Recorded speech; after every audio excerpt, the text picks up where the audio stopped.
Gopalganj online স্কুলের পক্ষ থেকে সকলকে স্বাগত জানাই। আমি সপ্তা ভট্টাচার্য, সহকারী শিক্ষক, 27 নম্বর কাশিয়ানী মডেল সরকারি প্রাথমিক বিদ্যালয়।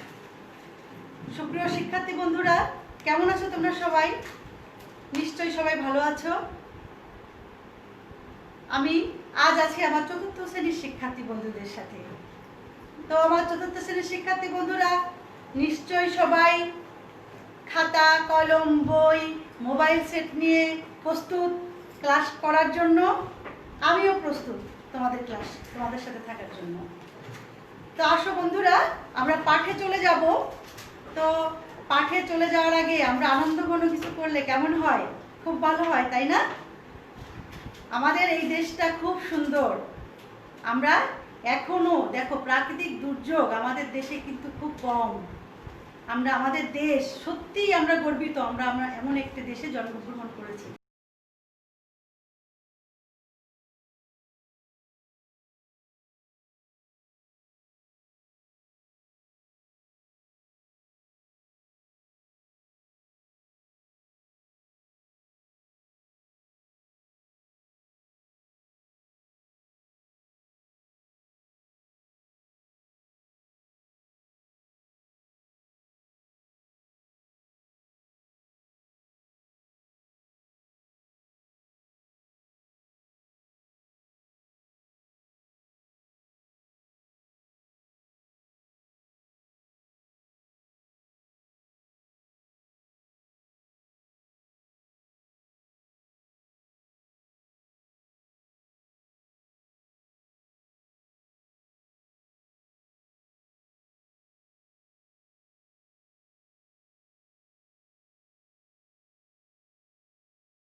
আজ আমরা করব দশমিক ভগ্নাংশ।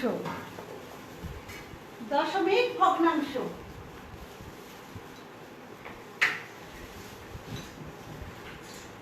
দশমিক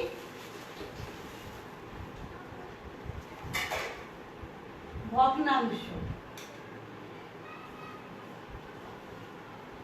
আমরা জানি ভগ্নাংশ কয় প্রকার? 2 প্রকার, তাই না? সাধারণ ভগ্নাংশ আর হচ্ছে দশমিক ভগ্নাংশ। সাধারণ ভগ্নাংশের কয়েকটি ভাগ আছে, আর দশমিক ভগ্নাংশ আমরা জানি। তা সাধারণ ভগ্নাংশ আমরা কিন্তু ইতিপূর্বেই খুব ভালোভাবে সাধারণ ভগ্নাংশ শিখে নিয়েছি, তাই না? এখন আমরা দশমিক ভগ্নাংশ সম্পর্কে জানব। তা আসো, দশমিক ভগ্নাংশের আমরা জানি যে 10 এর ঘাত। দশমিক ভগ্নাংশ মিন্স কি? 10 এর ঘাত। এখন 0.6 মনে করো, 0.6 অর্থাৎ এটা হচ্ছে আমরা লবে পাবো 6 আর নিচে আমরা সহজে মনে রাখবো যে আমরা দশমিকের জন্য একটা 1 নেব, আর দশমিকের পরে যে কয়টা সংখ্যা থাকবে সে কয়টি শূন্য নেব। 10 ভাগের 6 ভাগ। এটি হচ্ছে 10 ভাগের 6 ভাগ। এভাবে আমরা দশমিক ভগ্নাংশকে সাধারণ ভগ্নাংশ করে নিলাম। আবার সাধারণ ভগ্নাংশকেও আমরা খুব সহজেই কিন্তু দশমিক ভগ্নাংশে প্রকাশ করতে পারি, তাই না? এই দেখো, এখানে যদি আমরা 6 নিয়ে আসি তাহলে কি 10-এর মধ্যে যাচ্ছে নাকি? যায় না। 0 বার দিলাম, তাহলে কত হলো? 0 থাকলো কত? 6। দশমিক নিলাম, দশমিকের জন্য আমরা প্রতিবারই একটা 0 পাই। আমরা ভাগে করলাম, এবার 6 10-এ 60। সুতরাং আমরা সাধারণ ভগ্নাংশকে দশমিক ভগ্নাংশ এবং দশমিক ভগ্নাংশ থেকে আমরা সাধারণ ভগ্নাংশ সহজেই পেয়ে যেতে পারি।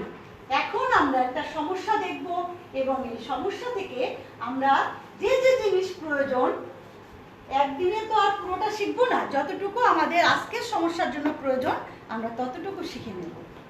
দেখো, গতকালের সর্বোচ্চ তাপমাত্রা ছিল 32.55 ডিগ্রি সেলসিয়াস এবং সর্বোচ্চ তাপমাত্রা 28.87 ডিগ্রি সেলসিয়াস। হ্যাঁ বন্ধুরা, আমরা দশমিক ভগ্নাংশ যখন পড়ব অবশ্যই মনে রাখবো দশমিকের পরের সংখ্যাগুলো আমরা একটি একটি করে ভাগ ভাগ করে বলবো।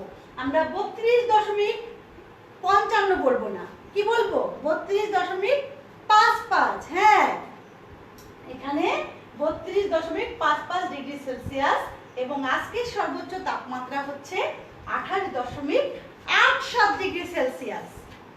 এখন আমাদের প্রথম সমস্যাটি হচ্ছে 32.55 সংখ্যাটি কতটি 0.01 দ্বারা গঠিত?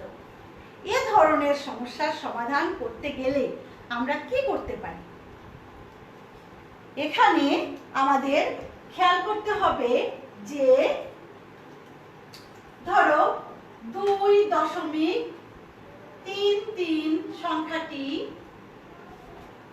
সংখ্যাটি কতটি 0.01 দ্বারা গঠিত? কতটি 0.01 দ্বারা গঠিত? এক্ষেত্রে আমার 2.33 ভাগ 0.01 0.01। এক্ষেত্রে দেখো এখানে আমার কি করার আছে? আমরা জানি দশমিক যদি দুপাশে আমাকে তুলে নিতে হয় সেক্ষেত্রে এখানে যে কয় সংখ্যার পরে দশমিক আছে এবং এখানে যে কয় সংখ্যার পরে দশমিক আছে আমরা উভয়কে সেই সংখ্যা দিয়ে গুণ করব। 2.33 গুণন 100 ভাগ 0.01 গুণন 100। যদি আমরা যে কয় সংখ্যার পরে দশমিক আছে এক দিয়ে সেই কয়টা শূন্য দিয়ে গুণ করি তাহলে দশমিকটা উঠে যায়। আমরা পঞ্চম শ্রেণীতে যে বিস্তারিত শিখবো, এখন শুধু এইটুকু মনে রাখবো যে এখানে যে কয় সংখ্যার পরে দশমিক থাকে এক দিয়ে সেই কয়টা শূন্য দিয়ে গুণ করলে ওই দশমিকটা কি উঠে যায়। এক্ষেত্রে আমরা এখানে কি হচ্ছে 233 ভাগ n সমান 233। আর একটি সহজ নিয়ম আছে, সেটা হচ্ছে আমরা না করেই লিখতে পারি। না করে আমরা যদি লিখলাম যে এই সংখ্যাটি কতটি 0.01 দ্বারা গঠিত, এক্ষেত্রে কিন্তু আমরা সমাধান না করেই লিখে দিতে পারি। কারণ এখানে দেখো 0.01 দ্বারা গঠিত। এখানে কয় সংখ্যার পরে দশমিক আছে? 2 সংখ্যার পরে। এখানে কয় সংখ্যার পরে দশমিক আছে? 2 সংখ্যার পরে, তাই না? এক্ষেত্রে আমরা পূর্ণ সংখ্যাটি লিখে দিতে পারি। এক্ষেত্রে আমরা পূর্ণ সংখ্যাটি লিখে দিতে পারি।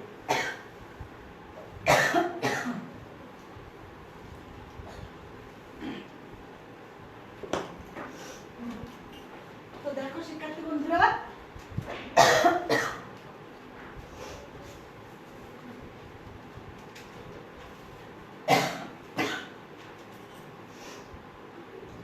এখানে 32.55 সংখ্যাটি কতটি 0.32.55 সংখ্যাটি কতটি 0.01 দ্বারা গঠিত।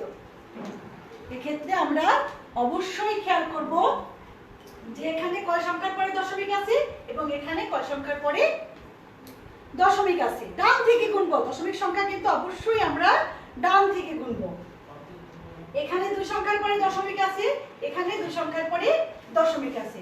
সুতরাং আমরা কিন্তু একবারে লিখে দিতে পারি যে 3255টি 0.01 দ্বারা গঠিত। কিচ্ছু করার দরকার নেই কোনো। আমরা মনে রাখবো যে একই সংখ্যার পরে যদি দশমিক হয় সেক্ষেত্রে আমাদের কতটি দ্বারা গঠিত? পূর্ণ সংখ্যাটি দ্বারা গঠিত। ওই পূর্ণ সংখ্যাটি দ্বারা অবশ্যই গঠিত হবে, তাই না? তো এখন আমি যে কোনো একটি সংখ্যা দিলে তোমরা নিশ্চয়ই করতে পারবে, পারবে না? দেখো আমি বললাম যে 2.77 সংখ্যাটি কতটি 0.01 দ্বারা গঠিত? বলো, সবাই নিশ্চয়ই বলতে পারবে, তাই না? 2.77 সংখ্যাটি কতটি 0.01 দ্বারা গঠিত? এখানে কতটি হবে? 0, দেখো 0.01, এখানে কয় সংখ্যার পরে দশমিক? 2 সংখ্যার পরে। অতএব আমরা পূর্ণ সংখ্যাটি লিখে দিতে পারি, তাই না? কতটি? 277টি। 277টি 0.01 দ্বারা গঠিত। এভাবে আমরা যে কোনো সংখ্যা লিখে দিতে পারবো। এবার আসি, আমরা দশমিক ভগ্নাংশ যেহেতু করব, অন্তত আমাদের দশমিকের যোগ বিয়োগ এবং গুণ ভাগ এর প্রত্যেকটি জিনিস আমরা অবশ্যই জানা দরকার। তোমরা নিশ্চয়ই দশমিকের যোগ এবং বিয়োগ করতে পারো। আমরা জানি দশমিকের যোগ বিয়োগ কিন্তু সাধারণ যোগ বিয়োগের মতো। আমরা সাধারণ যোগ বিয়োগ যেভাবে পারি, দশমিকের যোগ বিয়োগও কিন্তু আমরা একইভাবে করব, শুধু দশমিকের জায়গায় দশমিকটা বসিয়ে দেব। দেখো, 0.35, 1.78, এই দুটো যদি আমাকে যোগ করতে হয়, তাহলে 8 আর 7 15, 5 হাতে 1, 7 আর 3 10, আর 1 11, 1 হাতে 1, 1 আর 1 2। আমাদেরকে অবশ্যই মনে রাখতে হবে যে আমরা দশমিক ঠিক রেখে সংখ্যার নিচে সংখ্যা বসিয়ে সাধারণ যোগ যেভাবে করি সেভাবেই করব, সাধারণ বিয়োগ যেভাবে করি সাধারণ বিয়োগ সেভাবেই করব। হ্যাঁ, এখন সমস্যা হচ্ছে গুণ আর ভাগ। এখন আমাদের চতুর্থ শ্রেণীতে কেবলমাত্র 10, 100 এইরকম সংখ্যা দিয়ে গুণ এবং ভাগ আছে। আমাদের কিন্তু চতুর্থ শ্রেণীতে বড় গুণ, যোগ আর বিয়োগই আছে, বড় গুণ এবং বড় ভাগ নেই, তাই না?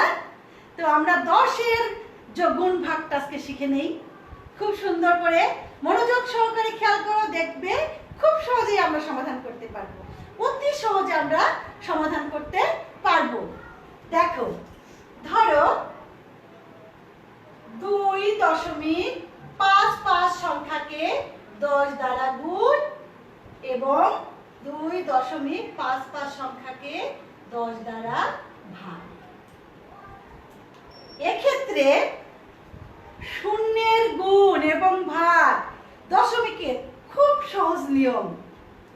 আমাদের গুণ করার সময় যে কয়টা শূন্য সেই কয় ঘর ডানে দশমিক সরে যাবে, আর যে কয়টি শূন্য দিয়ে ভাগ দশমিক সে কয় ঘর বামে সরে যাবে। কি সহজ, তাই না? যে কয়টি শূন্য দিয়ে গুণ সেই কয় ঘর ডানে দশমিক সরে যাবে, আর যে কয়টি শূন্য দিয়ে ভাগ সে কয় ঘর বামে দশমিক সরে যাবে।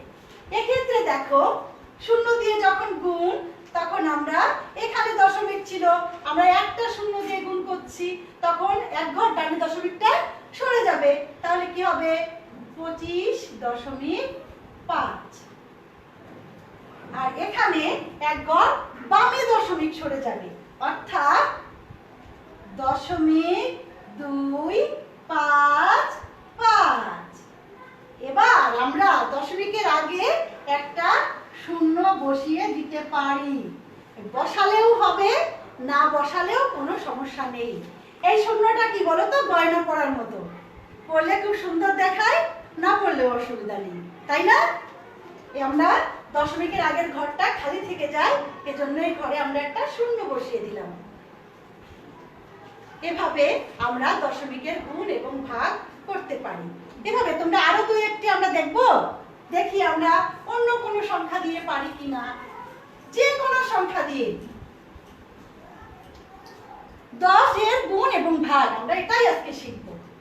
ধরো 7 ভাগ 10, যে কয়টা শূন্য দিয়ে ভাগ সে কয় ঘর পরে দশমিক বসবে, তাহলে কি হবে? 0.7। 0.7। আর ধরো এই 0.7কে আবার আমরা 10 দিয়ে গুণ করলাম, তাহলে কি হবে? এখানে দশমিক আছে, এখানে দশমিক চলে যাবে, তাহলে কত হবে? 7.7। দশমিক। 7-এর পরে দশমিকের, আবার দশমিকের পরে যদি কোনো শূন্য থাকে, শূন্যের কি কোনো মূল্য আছে? নেই। সেক্ষেত্রে আমরা দশমিক দেওয়ার কোনো প্রয়োজন নেই। এভাবে যে কোনো সংখ্যা আমরা কি সমাধান করতে পারবো না? তাহলে আসো আমরা আমাদের প্রথম সমস্যায় চলে যাই। 3.55 সংখ্যাটি কতটি 0.01 দ্বারা গঠিত? কি আমরা এটা পারবো না এখন? বলো। 3.55 সংখ্যাটি কতটি 0.01 দ্বারা গঠিত হবে? বলো তি, সবাই দেখো তো, সবাই বলো। এখানে 3.55 সংখ্যাটি কতটি 0.01 দ্বারা গঠিত? হ্যাঁ, 355টি। 355টি 3.55 সংখ্যাটি 355টি 0.01 দ্বারা গঠিত। অর্থাৎ এখানে উভয় ক্ষেত্রে আমাদের একই সংখ্যার পরে দশমিক, এখানে 2 ঘর পরে দশমিক, এখানেও 2 ঘর পরে দশমিক। সেক্ষেত্রে আমরা পূর্ণ সংখ্যাটা লিখে দিচ্ছি। এখানে ছিল 3.55 সংখ্যাটি কতটি 0.01 দ্বারা গঠিত? এখানে আমার যেহেতু 2 সংখ্যার পরে দশমিক এবং এখানেও 2 সংখ্যার পরে দশমিক, সেক্ষেত্রে আমরা পূর্ণ সংখ্যাটি লিখে দিলাম যে 3.55 সংখ্যাটি 355টি 0.01 দ্বারা গঠিত। এবার আমরা আমাদের দ্বিতীয় সমস্যায় চলে যাব।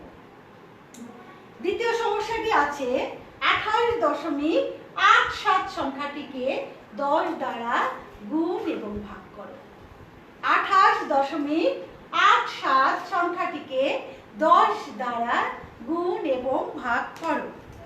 আমরা দেখি সমস্যাটির সমাধান আমরা কিভাবে করতে পারি। 28.87 একে প্রথম আমরা 10 দ্বারা কি করব? গুণ করব। গুণ করলে কি হবে? আমরা ইতিপূর্বেই কিন্তু শিখে নিয়েছি, তাই না? গুণ করলে এক ঘর ডানে দশমিক সরে যাবে, তাই না? এক্ষেত্রে কি হচ্ছে? 2 8 8.7 এক ঘর ডানে সরে গেল। যে কয়টা শূন্য দিয়ে গুণ সে কয় ঘর ডানে দশমিক আমার সরে যাবে। এবার এই সংখ্যাটিকে আমরা 10 দ্বারা কি করব? ভাগ করব। 28.87 ভাগ 10। এক্ষেত্রে কি হবে? গুণ করলে এক ঘর ডানে, যে কয়টা শূন্য দিয়ে ভাগ করবো সে কয় ঘর বাইরে চলে যাবে আমার দশমিক। এক্ষেত্রে এক ঘর বামে চলে যাবে দশমিক। কোথায় যাবে? এখানে ছিল, এখানে চলে যাবে। তাহলে 2.88 কি আমরা অতি সহজে শিখে নিলাম না? এভাবে আমরা যে কোনো শূন্যের গুণ যত সংখ্যা দিয়েই হোক না কেন, আমরা যতগুলি শূন্য দিয়ে গুণ করব সেই কয় ঘর গুণ করলে ডানে দশমিক সরে যাবে এবং ভাগ করলে বামে দশমিক সরে যাবে। ধন্যবাদ। এবার আমরা আমাদের তুলে নিয়েছো নিশ্চয়ই সবাই? দ্বিতীয় সমস্যাটি কি সবাই তুলে নিয়েছো? এখানে 10 দ্বারা যখন আমরা গুণ করব তখন শুধুমাত্র এক ঘর ডানে দশমিকটা সরে যাবে, আর যখন ভাগ করব তখন এক ঘর বামে দশমিকটা চলে যাবে। এইটুকু। এখন আমরা তৃতীয় সমস্যার সমাধান করে নিই, তাই না?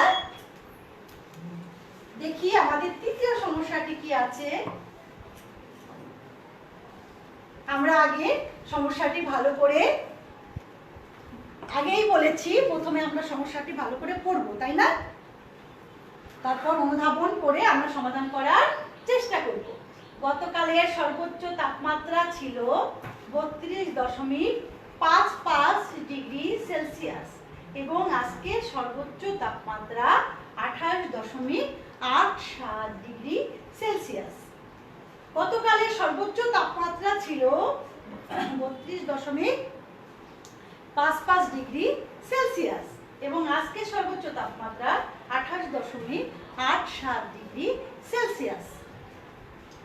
এবার আমাদের তৃতীয় সমস্যাটি এই দুইটি সংখ্যার এই 2 দিনের তাপমাত্রার পার্থক্য নির্ণয় করো। 2 দিনের তাপমাত্রার পার্থক্য নির্ণয় করো।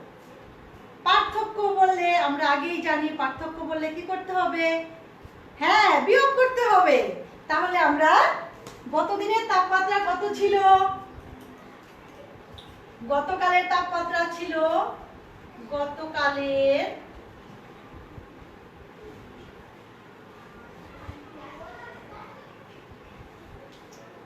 তাপমাত্রা ছিল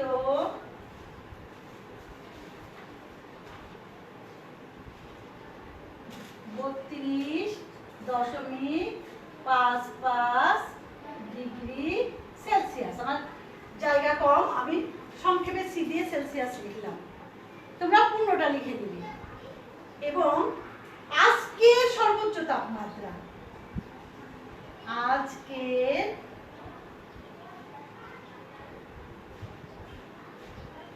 সর্বোচ্চ তাপমাত্রা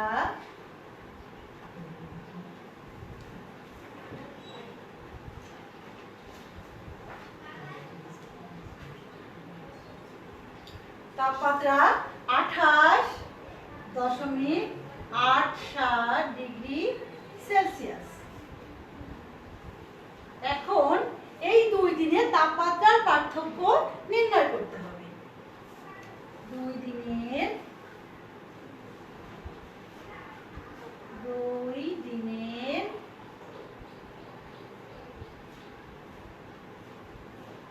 তাপমাত্রার পার্থক্য আমরা বিয়োগ করব, তাই না? 8 আছে 15 হবে, 7 আছে 15 হবে, 8 হলে হাতে 1, 8 আর 1 9, 9 আছে 15 হবে, কত হলে? 6 হলে হাতে 1, 8 আর 1 9, 9 আছে 12 হবে, 3 হলে 3.68 ডিগ্রি সেলসিয়াস। এত ডিগ্রি সেলসিয়াস। দেখো এখানে আমার 2 দিনের তাপমাত্রার কথা আমরা বিবেচনা করব, যে গতকালের তাপমাত্রা এবং আজকের তাপমাত্রা, এই 2 দিনের তাপমাত্রার পার্থক্য নির্ণয় করব। গতকালের তাপমাত্রা ছিল 32.55 ডিগ্রি সেলসিয়াস এবং আজকের তাপমাত্রা ছিল 28.87 ডিগ্রি সেলসিয়াস।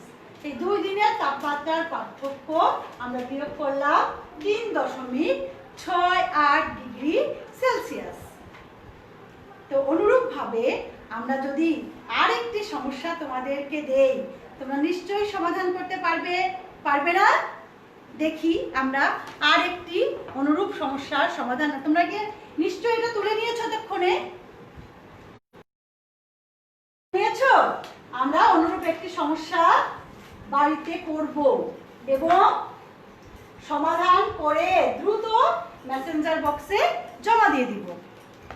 দেখি আমরা নতুন একটি সমস্যার কিভাবে সমাধান করতে পারি এবং কত সহজে আমরা সমাধান করতে পারি। অনুরূপ আমি একটি সমস্যা তোমাদের জন্য তৈরি করেছি। তোমরা এই সমস্যাটি ভালো করে পড়ে তারপর এখনই বসে যাও খাতা কলম নিয়ে সমাধান করার জন্য। সবাই ঝটপট তুলে নাও সমস্যাটি। জামাল সাহেব বাজার থেকে শনিবার 3.33 কেজি এবং রবিবারে 23.67 কেজি বাজার করলেন। জামাল সাহেব শনিবারে 35.33 কেজি, শনিবারে কত? 35.33 কেজি এবং রবিবারে 23.67 কেজি বাজার করলেন। এখন অনুরূপ সমস্যা, তোমাদের কিন্তু বইয়ের সমস্যার একটি অনুরূপ সমস্যা। 35.33 সংখ্যাটি কতটি 0.01 দ্বারা গঠিত?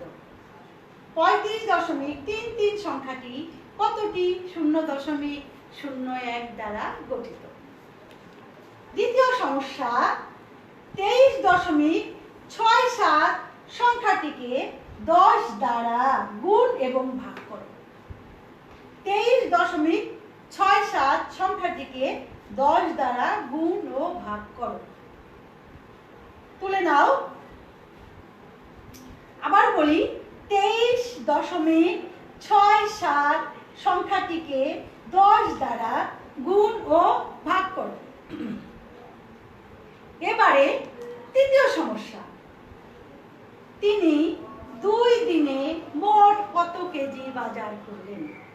তিনি 2 দিনে মোট কত কেজি বাজার করলেন? আমরা আগেই জেনেছি মোট সমষ্টি করতে হলে কি করতে হয়? যোগ করতে হয়, আর পার্থক্য নিরূপণ করতে বিয়োগ করতে হয়, তাই না? সমষ্টি নির্ণয় করতে কি করতে হয়? যোগ, আর পার্থক্য নিরূপণের ক্ষেত্রে বিয়োগ করতে হয়। তো শিক্ষার্থী বন্ধুরা, আমি আরেকবার বলবো, জামাল সাহেব বাজার থেকে শনিবারে 35.33 কেজি এবং রবিবারে 23.67 কেজি বাজার করলেন। 35.33 সংখ্যাটি কতটি 0.01 দ্বারা গঠিত? 23.67 সংখ্যাটিকে 10 দ্বারা গুণ ও ভাগ করো। আর গয়ে তিনি 2 দিনে মোট কত কেজি বাজার করলেন? তো সুপ্রিয় শিক্ষার্থী বন্ধুরা, তোমরা কি বেশি গরমে যাবে না? এখন যেমন তোমাদের বাইরে গেলে ঠান্ডা গরম দুটোই কিন্তু আমাদের জন্য এখন খারাপ। দেখো, আমি একটু আগে ঘেমেছি, আমার কিন্তু তোমাদের ক্লাস নিতে যে কাশি শুরু হয়ে গেছে। মাঝখানে কিন্তু আমি ক্লাসে একটু সমস্যা বোধ করেছিলাম। দেখেছো, আসলে আমাদের এখন সবকিছু আবহাওয়াটাই প্রতিকূল আবহাওয়া। সুতরাং আমাদেরকে ঋতু পরিবর্তনের সময়, এটা কি ঋতু পরিবর্তনের সময় না? আমরা কিন্তু একটু কদিন পরে দেখবে যে রাতে গরম ঠান্ডা পড়া শুরু হয়ে যাবে, তাই না? এজন্য এই আবহাওয়াটা খুব খারাপ। আমরা এই সময়টা এমনিতেই প্রাকৃতিক দুর্যোগ, তারপর আমরা খুব সতর্কভাবে খুব সাবধানে বাড়িতে থাকবো। তো শিক্ষার্থী বন্ধুরা, আগামী সপ্তাহে আবার তোমাদের সাথে দেখা হবে। সে পর্যন্ত তোমরা সবাই ভালো থেকো, সুস্থ থেকো, সুন্দর থেকো। ধন্যবাদ।